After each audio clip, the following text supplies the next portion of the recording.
हे hi hello दोस्तों, मेरा नाम है कृष्णा और स्वागत है आपका हमारे यूट्यूब चैनल देसी कोडर में। यहाँ आपको कॉम्पिटिटिव प्रोग्रामिंग रिलेटेड क्वेश्चन बहुत ही आसान भाषा में फन के साथ सिखाए जाएंगे। तो वीडियो के अंत तक बने रहें। तो अब शुरू करते हैं।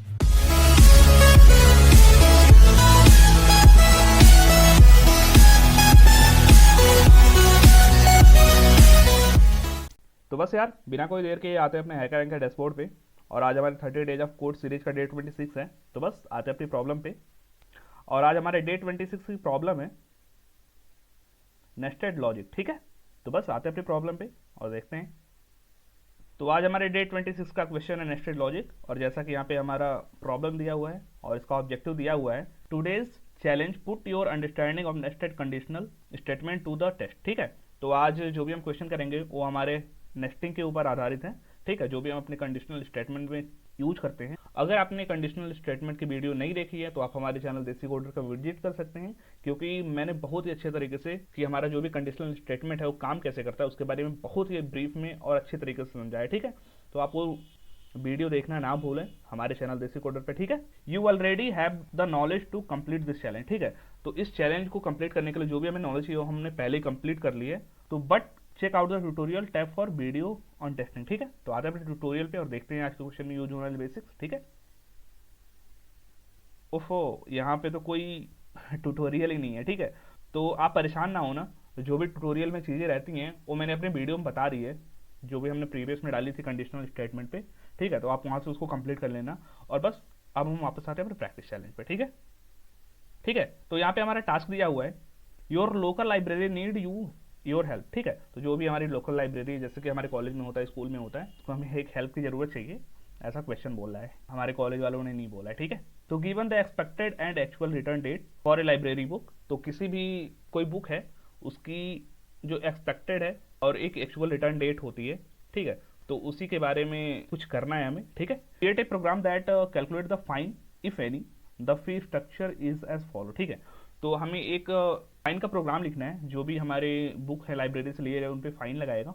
ठीक है, तो उसका कुछ फीस स्ट्रक्चर ऐसा है कि अगर ऐसे ऐसे कंडीशन हुई तो हमें वैसे वैसे चीज़ें इंप्लीमेंट करनी है। ठीक है, तो जैसा कि हम जानते हैं यार, हमारे जो भी कॉलेज में लाइब्रेरी होती है, स्कूल में जो भी लाइब्रेरी होती है, वहाँ से जब भी हम कोई बुक इश्यू करवाते हैं और उसको हम सही टाइम पे वहाँ पे नहीं पहुँचा पाते हैं तो हमें कुछ फाइन भरना पड़ता है। तो बस उसी के बारे में हमें कुछ प्रोग्राम लिखना है और उसके इंस्ट्रक्शन यहाँ पे दिए हुए हैं कि जैसे हमारे कॉलेज में ऐसा है कि हम जब भी एक दिन भी लेट होते हैं तो हमें 1 रुपये देने पड़ते हैं एक बुक के। ठीक है, वो फाइन के रूप में देना पड़ता है और जैसे जैसे बढ़ता जाता है वैसे 1-1 रुपये बढ़ते जाते हैं। लेकिन यहाँ पे थोड़ा सा अलग है, तो हम देखते हैं कि हमारी जो भी कंडीशन है वो क्या है। ठीक है, तो सबसे पहले कंडीशन है जो हमारी, if the book is return on or before the expected return date no fine will be charge, that is fine is equal to 0। ठीक है, तो अगर जो भी हमारी बुक है, जो हमारा एक्सपेक्टेड डेट है, जिस डेट को हमें देना होता है हमें हमारी बुक, अगर उससे हम पहले दे देते अपनी बुक को तो हमें कोई भी चार्ज नहीं देना है, कोई भी फाइन नहीं देना है। ठीक है, तो हमें वहाँ अपना जो भी फाइन होगा वो 0 होगा। ठीक है, तो हमें कोई फाइन नहीं देना पड़ेगा। ओके, तो नेक्स्ट हमारी कंडीशन है, if the book is return after the expected return day but still within the same calendar month and year as the expected return date. ठीक है, तो अगर हम जो भी हमारी बुक है उसको सेम डेट पे ही देते हैं लेकिन दूसरे मंथ में देते हैं, लेकिन जो हमारा कैलेंडर ईयर है वो सेम होगा, तो सेम साल में अगले मंथ में या दूसरे किसी मंथ में, लेकिन जो डेट है वो सेम रहेगा, तो हमें जो फाइन देना है वो वैसे देना है, जो फाइन इज इक्वल टू जो हमारा 15 हैकोस। यहाँ पे जो भी हमारी करेंसी है वो हैकोस यूज हुई है, ऐसी कोई करेंसी होती नहीं है, लेकिन जो भी हमारे हैकर रैंक पे हैं वो हमें हैकोस देते हैं। ठीक है, तो जो भी 15 हैकोस होंगे और नंबर ऑफ डेट लेट, तो जितने भी नंबर हम ऑफ डेट लेट जाएंगे, जितने भी हम दिन का लेट करेंगे अपने बुक को रिटर्न करने में, उतने डेट का हमें इंटू कर देना है, जिससे कि हमारा जो भी फाइन होगा वो एक्सपेक्टेड फाइन हमें मिल जाएगा। ठीक है, तो यहाँ पे हम जो भी हमारा ये है same calendar month and year, इसको देख लेते हैं, इसके लिए हमें बहुत कंफ्यूज होना पड़ सकता है कई बारी।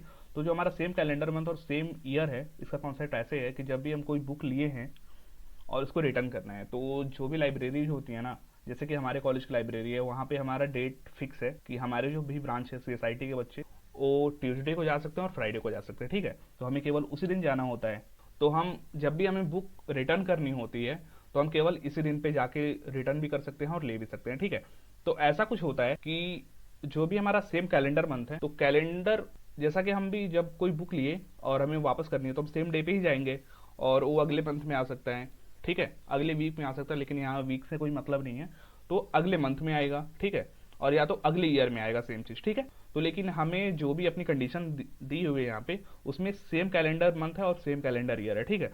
तो वो केवल ऐसा होगा कि जो भी हमारी डेट है वो अगले मंथ में होगी या उसके अगले मंथ में होगी, लेकिन जो ईयर होगा वो सेम होगा और जो मंथ होगा वो भी सेम कैलेंडर में ही होगा, ठीक है। तो बस यहाँ पे तीसरी कंडीशन दी हुई है, if the book is return after the expected return month but still within the same calendar year as the expected return date, ठीक है, द फाइन विल बी 500 हैकोस and the number of monthly, ठीक है। तो यहाँ पे वो वैसा ही कुछ लिया है कि जब भी अगर हमारी कोई बुक है, अगर वो हम रिटर्न करते हैं अपना जो भी एक्सपेक्टेड रिटर्न मंथ होता है, जिसमें हमें जिस महीने में अपनी बुक को हमें फिर से दोबारा जमा करना होता है अपनी लाइब्रेरी में, उसके बाद अगर हम अपने बुक को रिटर्न करते हैं लाइब्रेरी को, लेकिन वो सेम कैलेंडर में ईयर में हो, तो हमें जैसा फाइन देना है वैसा कुछ ऐसा कंडीशन है, fine is equal to this, ठीक है, जितने भी नंबर ऑफ मंथ लेट होंगे, ठीक है। और then if the book is return after the calendar year in which it was expected there is fixed fine of 10,000 hackos, ठीक है। तो अगर कोई बहुत बड़े महान होंगे जो एक साल के लिए अपनी बुक ले लिए और उन्हें लाइब्रेरी को वापस ही नहीं करी, तो उन्हें टोटल 10,000 हैकोस का फाइन देना पड़ेगा, ठीक है। तो यहाँ पे टोटल हमारा इनपुट फॉर्मेट दिया हुआ है, तो उसको हम देखते हैं। The first line content 3 space separated integer denoting the respective day month and year. तो जैसा कि हम कोई भी डेट अगर लिखते हैं तो सबसे पहले डेट लिखते हैं, मंथ लिखते हैं, फिर ईयर लिखते हैं। तो ऐसा ही कुछ है कि जो पहली लाइन होगी वो टोटल उसको लिखेगी, डे मंथ ईयर उसको डिनोट करेगी, on which the book was actually return, किस दिन हमें अपनी बुक को रिटर्न करना है उसको यहाँ पे लिखना है, ठीक है, पहली लाइन में। तो जो पहली लाइन हमारी इनपुट की होगी उसमें हमें एक्चुअल डेट रिटर्न करनी है जहाँ पे हमें अपनी बुक को रिटर्न करना है अपनी लाइब्रेरी को। और जो सेकंड लाइन है, the second line content 3 space separated integer denoting the respective day month and year on which the book was expected to be return, ठीक है।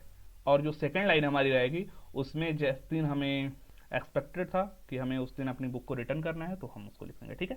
तो यहाँ पे कुछ कॉन्स्टेंट दिया हुआ है, जो हमारा डेट होगा 1 से लेकर 31 के बीच में ही होगा, ठीक है। जैसा कि हम जानते हैं हमारे जो भी कैलेंडर हम यूज करते हैं उसमें केवल 31 डेज होते हैं। नेपाल में कई बार नेपाल में 32 डेज भी होते हैं वहाँ का जो कैलेंडर है, तो हम उसको यूज नहीं करेंगे, ठीक है। और जो हमारा मंथ है वो 1 से लेकर 12 तक होगा, जो भी हमारे कैलेंडर में मंथ होते हैं 12 होते हैं, और ठीक है, जो ईयर होगा वो 1 से लेकर 3000 तक जा सकता है, ठीक है। It is guaranteed that the date will be valid Georgian calendar date, ठीक है। तो जो भी डेट हम लेंगे वो जॉर्जियन कैलेंडर से वैलिड होना चाहिए, ठीक है। तो हमारा आउटपुट फॉर्मेट कुछ ऐसा है, print a single integer denoting the library fine for the book received as input, ठीक है। तो हमें कुछ ऐसा प्रोग्राम लिखना है जिससे जो भी हमारा आउटपुट होगा वो प्रिंट हो और टोटल वही प्रिंट हो जो हमें फाइन देना है अपने कॉलेज को, हमारी लाइब्रेरी को, ठीक है। तो यहाँ पे सैम्पल इनपुट है 9 जो हमारा डे है, 6 मंथ है और 2015, ठीक है। तो हमारा डेट है जिस दिन हमें अपनी लाइब्रेरी को बुक वापस करनी थी, एक करंट डेट था, और लेकिन हमने जो वापस करी है वो इस दिन करी है। तो बस हमें 3 दिन का लेट हो गया क्योंकि मंथ सेम है, ईयर सेम है, ठीक है, लेकिन हमें 3 दिन का लेट हुआ है तो हमें टोटल फाइन देना पड़ा है 45, ठीक है। तो यहाँ पे वही देखो आप, सेकंड कंडीशन जो है, अगर डेट लेट, अगर जो डे है वो लेट होता है तो हमें जितना 15 हैकोस होता है और जितने नंबर ऑफ डेज लेट होंगे उनका इंटू कर देना है, ठीक है। तो बस वही प्रिंट हुआ है और सारा एक्सप्लेनेशन में वही समझाया है, ठीक है। तो नेक्स्ट आते हैं अपने प्रैक्टिस चैलेंज पे और अपने एडिटर में देखते हैं कि आज के क्वेश्चन को हम सॉल्व कैसे करेंगे, ठीक है। तो यहाँ पे इंपोर्ट दिया हुआ है java.io, java.tutorial का, और एक सॉल्यूशन नाम की क्लास बनाई हुई है और एक हमारा मेन मेथड दिया हुआ है कि, और जिसमें हम अपने सारे कोड को लिखेंगे, ठीक है। तो बस समझते हैं इसके पहले कि हम अब इस क्वेश्चन को सॉल्व कैसे करेंगे, ठीक है। तो यहाँ पे हम देखते हैं कि हमें टोटल कितने केसेस डील करने हैं। तो यहाँ पे टोटल 4 केसेस हैं, जिसमें सबसे पहले है कि हमारा जो भी बुक है वो हमने जो भी हमारा एक्सपेक्टेड रिटर्न डेट था उसके पहले हमने जमा कर दिया, और कुछ ऐसा है कि उसमें कुछ दिन का डिले हो गया, कुछ डे का डिले हो गया, तो वहाँ पे ऐसी कंडीशन है। और नेक्स्ट है कि वहाँ पे कुछ मंथ का डिले हो गया, ठीक है, तो वहाँ पे ऐसी कंडीशन है। और नेक्स्ट है कि हमने टोटल पूरा 1 साल का ही डिले कर दिया, तो वहाँ पे कुछ ऐसा है, ठीक है, ऐसी कंडीशन दी हुई है। तो यहाँ पे ज़रूरत पड़ती है हमें नेस्टिंग, ठीक है। तो जहाँ पे हमें कई बारी अपने कंडीशनल स्टेटमेंट में बारी बारी कंडीशन लगानी पड़ती है और ढेर सारी कंडीशन लगानी पड़ जाती है, तो उसे नेस्टिंग कहते हैं। जैसे इफ़ एल्स करके, एल्स इफ करके जो भी हम यूज करते हैं उसे इफ़ एल्स लैडर कहते हैं या नेस्टिंग कहते हैं, ठीक है। तो बस उसी का हम यूज करेंगे। तो सबसे पहले यहाँ पे हम देखते हैं कि हमारे कितने वेरिएबल हैं, ठीक है। तो यहाँ पे या तो हम बुक अपने एक्सपेक्टेड जो डेट है उस पर रिटर्न करेंगे, या हम करेंट डेट जो हमारी चल रही है उस पर हम रिटर्न करेंगे, और वैसे सेम मंथ के केस में है और ईयर के केस में है, ठीक है। तो सबसे पहले हम कुछ वेरिएबल डिफाइन करते हैं जो कि आज के क्वेश्चन में हम यूज़ करेंगे, ठीक है। तो उसके पहले सबसे पहले स्कैनर का ऑब्जेक्ट बना लेते हैं, ठीक है। तो scanner sc is equal to new scanner system dot in, ठीक है, ठीक है। और इसके साथ ही हम कुछ वेरिएबल और भी डिफाइन करते हैं। अब वेरिएबल डिफाइन करना शुरू करते हैं, ठीक है। तो यहाँ पे कुछ ऐसा है कि या तो हम अपने परफेक्ट डेट पे जो भी हमारा एक्सपेक्टेड डेट है उस पर अपनी बुक को रिटर्न करते हैं, या तो हम उसके दिन कुछ दिन बाद रिटर्न करते हैं, ठीक है। तो जो कुछ दिन बाद का होगा उसको हम एक्चुअल डेट से रिटर्न कर देंगे, और जो हमारा एक्सपेक्टेड है वो तो एक्सपेक्टेड रहेगा ही, ठीक है। तो बस डिफाइन करते हैं। तो सबसे पहले है इंट जो हमारा एक्चुअल डे होगा, तो एक्चुअल डे, ठीक है, इज इक्वल टू उसको sc डॉट नेक्स्ट इंट से ले लेंगे। आई होप आपको पता होगा कि यूजर से इनपुट कैसे लेते हैं, तो बस सारी चीज़ें वैसी ही हैं। अब या तो एक्चुअल मंथ होगा, ठीक है, जैसे थर्ड कंडीशन है हमारी, ठीक है। तो इंट जो हमारा एक्चुअल मंथ होना चाहिए, ठीक है, sc डॉट नेक्स्ट इंट फिर से,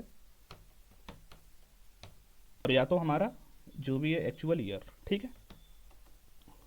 इसको मैं कॉपी कर ले रहा हूँ क्योंकि बार बार यही यूज हो रहा है, ठीक है। और उसके बाद या तो जो भी चीज़ें होंगी हम अपने जो भी एक्सपेक्टेड रिटर्न डेट होगा उसी पे हम उसको वापस कर दें अपनी लाइब्रेरी में। तो इसके लिए बस सिंपल कुछ नहीं करते हैं, उसके लिए भी वेरिएबल बना लेते हैं, ठीक है। तो एक्सपेक्टेड डे, ठीक है। और नेक्स्ट जो होगा हमारा एक्सपेक्टेड मंथ होगा, तो बस, ठीक है। और उसके बाद हमारा जो भी है एक्सपेक्टेड ईयर बच गया।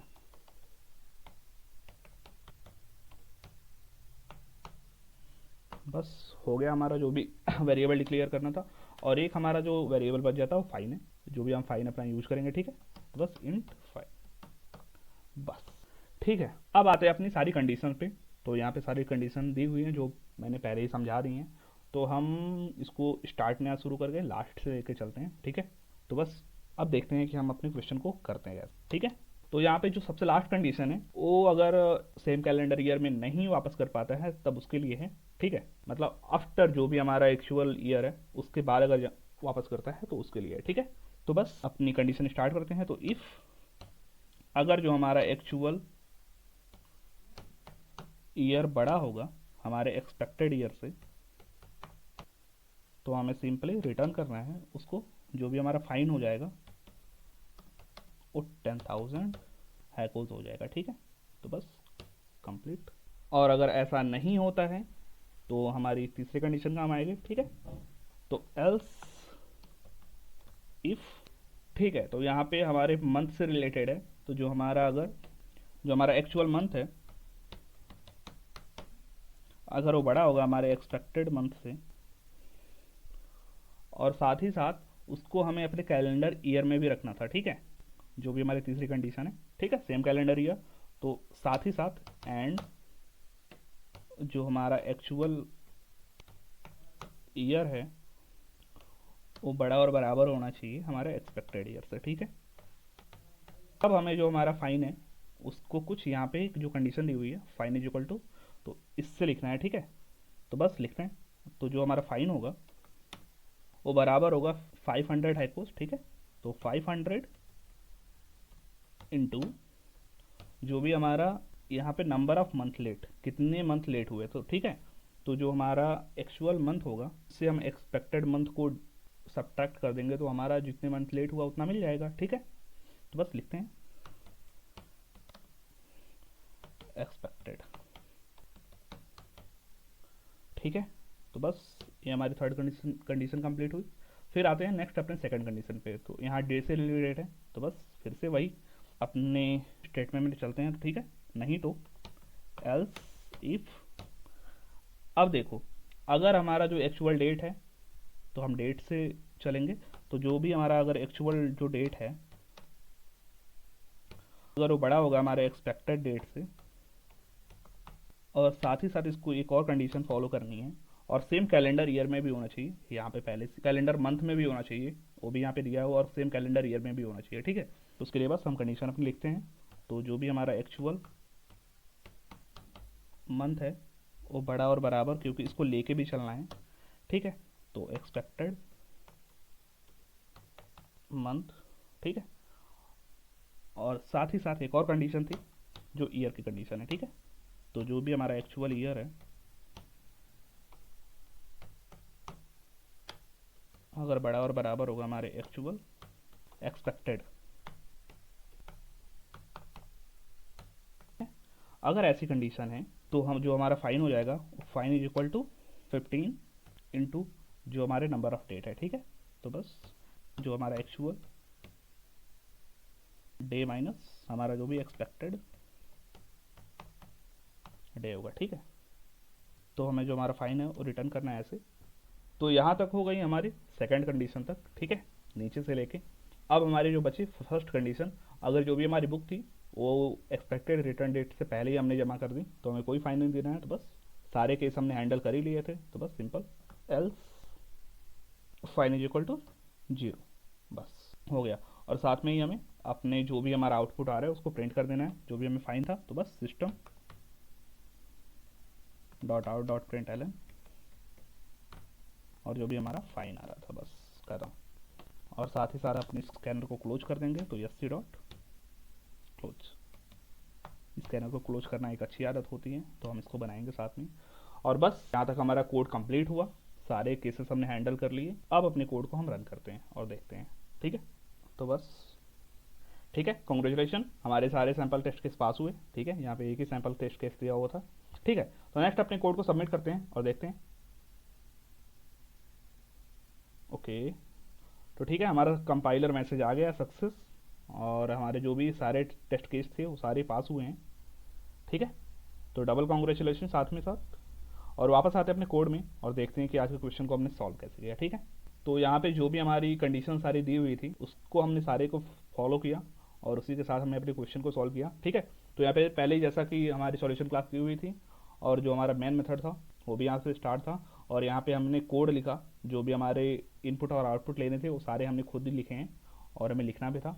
तो वही एक स्कैनर का ऑब्जेक्ट बनाया एस नाम का, और बारी बारी हमने अपने सारे जो भी वेरिएबल जरूरी थे उनको लिया, actual day, actual month, actual year, expected date, सारी चीज़ें, ठीक है। और एक हमने फाइन नाम का इंट टाइप का वेरिएबल बनाया, ठीक है। तो बस उसके बाद हमने अपनी कंडीशन पे आए, और जो भी हमारी फोर्थ कंडीशन थी, अगर जो भी हमारा था बुक अगर हमने टाइम से पहले अगर जमा कर दिया, जो भी हमारा ईयर था, एक्सपेक्टेड ईयर था, उसके बाद अगर हमने अपनी बुक को जमा किया तो हमें टोटल 10,000 हैकोस देने पड़ते, जो भी यहाँ पे हमारे हैकर की करेंसी है, ठीक है। तो उसको हमने डील किया सबसे पहले, ठीक है। उसके बाद एल्स इफ, जो भी हमारा ये हो रहा है ना, इफ एल्स इफ देन फिर से एल्स इफ फिर एल्स, तो एक इफ के अंदर कई सारे एल्स इफ आ रहे हैं ना, तो इसी को हम नेस्टिंग कहते हैं यार, जो भी हमारा नेस्टेड लॉजिक है, ठीक है। तो इसके बारे में मैंने बताया नहीं था, तो यही नेस्टिंग होती है कि एक ही कंडीशन के अंदर ढेर सारी कंडीशन हो, ठीक है। और फिर वही थर्ड कंडीशन थी, जो भी हमारा अगर मंथ में रिटर्न नहीं किया तो हमें जो भी हैकोस देने पड़े कुछ ऐसे, और वही डे के साथ कंडीशन थी, ठीक है, वो भी डे के साथ। और अगर टाइम से पहले अगर हमने जमा कर दिया तो हमें कोई फाइन नहीं देना था, उसके बाद हमने अपने फाइन को प्रिंट कर लिया, ठीक है। तो बस यही था आज का हमारा क्वेश्चन यार, आई होप आपको मज़ा आया होगा। और बस ऐसे ही हमारे चैनल के साथ बने रहिए, मस्ती करते रहेंगे हम और क्वेश्चन को भी सॉल्व करते रहेंगे, ठीक है। ठीक है, तो बस यही था आज का। तो बस आज की क्लास हम यहीं पे समाप्त करते हैं। अगर आपको हमारी वीडियो अच्छी लगी हो तो हमारे चैनल देसी कोडर को सब्सक्राइब करें और हमारे वीडियो को लाइक करें, और अपने दोस्तों क्लासमेट जो भी कोडिंग सीखना चाहते हैं या जिनकी इच्छा है कॉम्पिटिटिव कोडिंग से रिलेटेड क्वेश्चन करने की, तो उनके बीच में डेफिनेटली ज़्यादा से ज़्यादा शेयर करें। अगर आपके पास हमारे वीडियो से रिलेटेड कोई सुझाव हो तो हमारे कमेंट बॉक्स में जरूर शेयर करें। फिर मिलते हैं नेक्स्ट वीडियो में एक नई प्रॉब्लम के साथ और एक नई मस्ती के साथ। तब तक के लिए bye, keep learning, keep coding, धन्यवाद।